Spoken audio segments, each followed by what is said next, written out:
Rent your house and attractive deals. What are the policies of rent?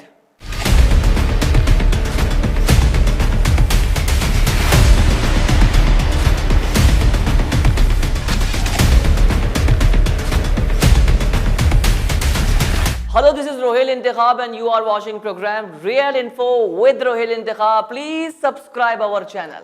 नाज़रीन, programme में हम बात करेंगे कि किस तरीके से आप एक अच्छी अट्रैक्टिव डील जो है अपने रेंट के लिए रख सकते हैं। मैंने पहले भी ये बात कही है कि मार्केटिंग के कुछ टेक्निक्स और टूल्स होते हैं, और अगर आप अपना घर बेच रहे हैं या अपना घर आप किराए पर दे रहे हैं और आपका किराया अगर फॉर एग्जांपल आपके मकान का 35 या 40 हज़ार रुपए है, वो 55-60 हज़ार भी हो सकता है। लेकिन कैसे, वही सब कुछ मैं आपको अपनी इस वीडियो में बताऊंगा।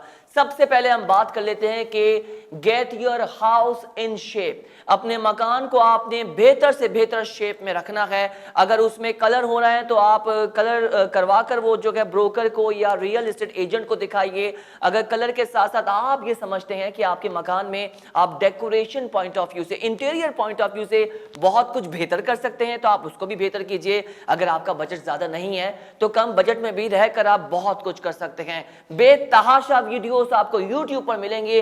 अपने मकान को आप बहुत ज्यादा खूबसूरत बना सकते हैं, डेकोरेशन कर सकते हैं, मुख्तलिफ नौइयत के आर्टिफिशियल प्लांट्स लगा सकते हैं, प्रॉप्स रख सकते हैं। घर में आपको बहुत सारी चीजें ऐसे मिल जाएंगी जो आपकी नजर में यूजलेस हो सकती हैं, लेकिन आपके रेंटल पॉइंट ऑफ व्यू से वो क्लाइंट के लिए अट्रैक्टिव डील बन सकती है।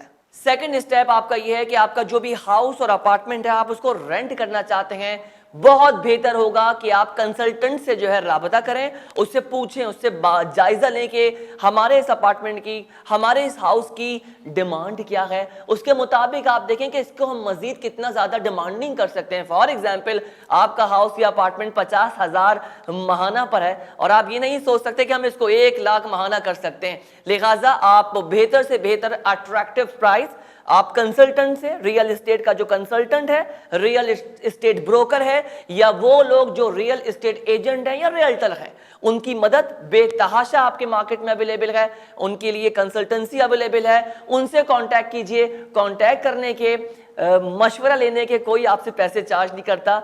यही वो फैक्टर्स हैं, यही वो स्टेप हैं जिससे आप अपने रेंट, अपना अपार्टमेंट, अपना हाउस को बहुत ज्यादा अट्रैक्टिव कर सकते हैं।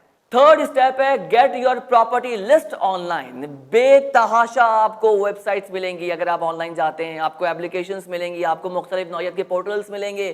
तय आपको ये करना होगा कि आपको चाहिए क्या, कहां पर आप अपना प्रोजेक्ट यानी कि अपार्टमेंट, ऑफिस या हाउस आप रेंट करना चाहते हैं। उसकी रिसर्च आपको ऑनलाइन करनी पड़ेगी। आपको देखना पड़ेगा कि टारगेट मार्केट की डिमांड कहां पर है, आपकी टारगेट मार्केट है एक्चुअली कहां पर। अगर मैं रेडबॉक्स की बात करूं तो आप redbox.estate यानी कि www.redbox.estate के हवाले से भी आप देख सकते हैं कि आपको अगर परचेजिंग करनी है या रेंट पे कुछ चाहिए, वहां पर भी आपको प्रोजेक्ट नजर आ जाएंगे। उसके साथ साथ आप ये तय करें कि आपको लेना किस हिसाब से प्रोजेक्ट है। अगर आपको रेंट भी करना है, अगर आप प्रोजेक्ट लेकर रेंट आउट करना चाहते हैं तो वो ऑप्शन भी आपके पास है। अगर आप मुस्तकबिल में कोई इन्वेस्टमेंट करना चाहते हैं, आप समझते हैं कि renting is the best way जो आपको मंथली इनकम जनरेट करके दे, और मैं समझता हूं कि रियल एस्टेट यानी कि प्रॉपर्टी एक ऐसा रिटर्न है जो आपको बैंक कभी दे ही नहीं सकता। तो जो रिटर्न आपको प्रॉपर्टी में मिलता है तो उसका तो कंपैरिजन दुनिया भर में कहीं नहीं है। चाहे आप इंटरनेशनली भी चले जाएं, दूसरे कंट्रीज को भी चेकआउट कर लीजिए, तो जो सेंट्रल बैंक रिटर्न देता है रियल एस्टेट का रिटर्न उससे ज़्यादा होता है। इस बात पर तो ये प्रूफ भी हो चुका है। तो कहने का मकसद ये है कि आपने अपनी लिस्ट मुरतब करनी होगी, आपको ऑनलाइन जाना होगा।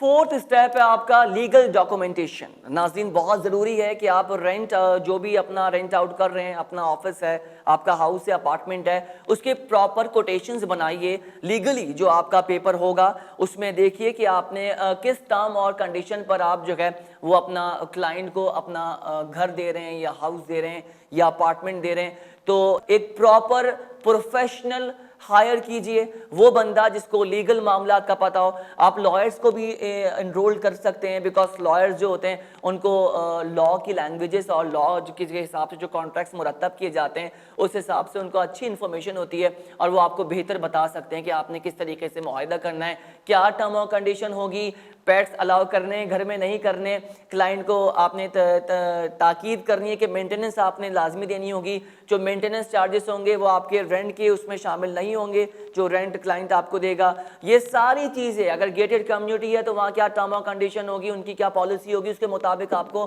प्रोजेक्ट देना होगा। तो लिहाजा लीगल डॉक्यूमेंट आपका बहुत ज़्यादा इम्पॉर्टेंट है। Check your utility bills.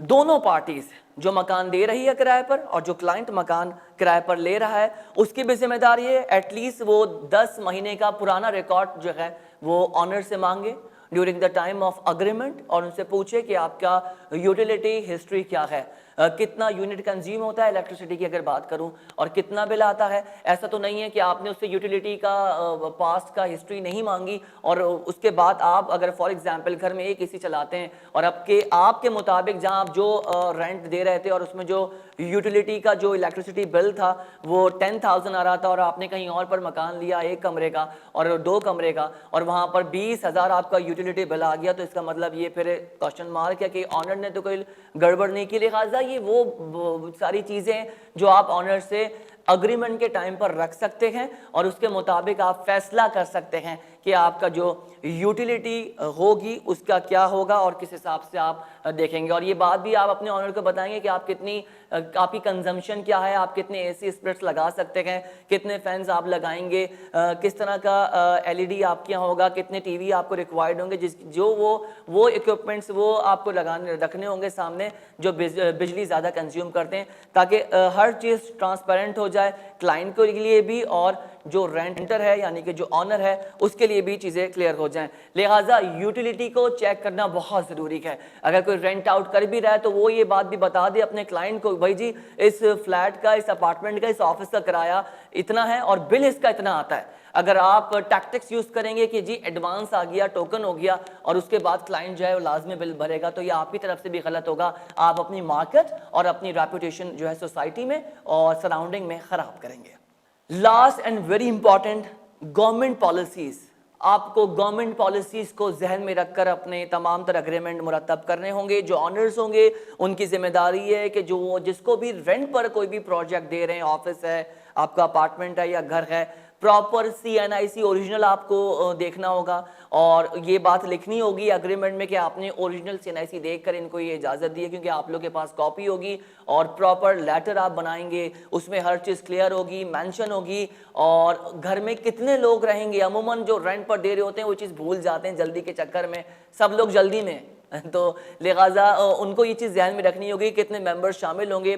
6 लोग रहेंगे तो 6 में कौन कौन है, यानी कि अगर पेरेंट हैं आपके 2 लोग तो वो हो गए, और आपके जो उनके बच्चे होंगे अगर वो मैरिड हैं तो उनके कितने बच्चे हैं। ये तमाम तर चीज़ें आप लोगों को जो है फैमिली ट्री की भी रखनी होंगी ताकि आपकी तरफ से कोई प्रॉब्लम ना आए। खुदा ना ख्वास्ता इलीगल एक्टिविटी कोई अगर जाने कि जिसको आपने अपना घर रेंट पर दिया है और उसने कोई इलीगल एक्टिविटी शुरू कर दी, फिर आप जिम्मेदार होंगे क्योंकि आपने मकान किराए पर दिया है या ऑफिस किराए पर दिया है। पुलिस और गवर्नमेंट और पॉलिसीज फिर आपसे सवाल करेंगे कि जी ये घर आपके नाम पे था और उस घर में इलीगल एक्टिविटीज़ हमने होते हुए देखी हैं। लिहाजा आपका अग्रीमेंट बहुत क्लियर हो, बहुत ट्रांसपेरेंट हो। यही सारी वो चीज़ें हैं, यही सारे वो टैक्टिक्स हैं किस तरीके से आप अपनी डील को अट्रैक्टिव बना सकते हैं, क्लियर रख सकते हैं, ट्रांसपेरेंट कर सकते हैं। वीडियो पसंद आई हो तो प्लीज़ इसको शेयर कीजिएगा। Thank you so much.